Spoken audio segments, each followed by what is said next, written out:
grew tobacco, maize, Kevin de Boyle is on the front line of a new battle for land in Zimbabwe. So how many acres have you got left here? Nothing now. Absolutely nothing. They've taken everything. His farm has been seized by a local ZANU-PF official who's installed his own livestock in the outbuildings and sent his workers to live on the land. This is one of them, hiding his face from the camera. Kevin is surrounded now, and they're also trying to evict him from his home. What are they saying they'll do if you don't leave? Normal story, hey? We'll come and jambanja you, violently remove you. This video, filmed 3 weeks ago, shows another farmer trying to keep an invading gang from his land.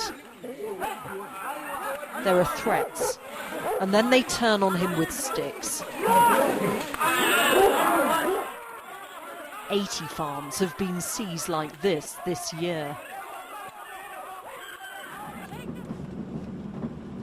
Most of the victims of the invasions are now in hiding deep in the rural areas. We were taken to see some of them.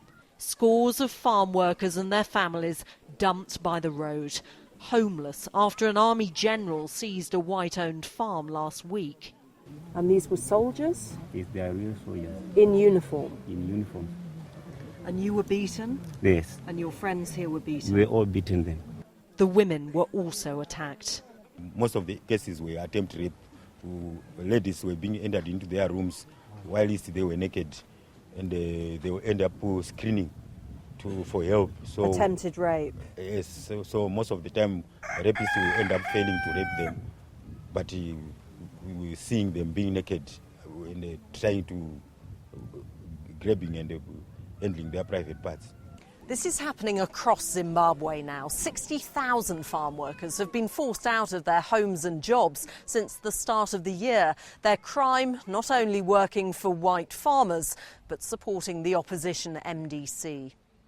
The power-sharing deal was meant to stop all of this. Political violence under the guise of land redistribution. But Robert Mugabe himself is accused of ordering the attacks. Utter, inherent, out-and-out racist agenda. Roy Bennett, a former white farmer who Mugabe's blocking from becoming the MDC's deputy agriculture minister, says the president is trying to keep his military on side. It's a military junta that's in power and acts with absolute impunity, doing what they want because they hold the guns. And do you think Robert Mugabe is part of this decision-making process? Most definitely. Take the farms? Most definitely. Most definitely. And it's basically desperation and, as I say, a last-minute drive to try and, through patronage, keep a hold on power. Come on, Sticky. Kevin de Boyle used to grow tobacco and maize here, but now, like many of the thousands of farms seized over a decade, his fields produce nothing. Emma Hurd, Sky News, Zimbabwe.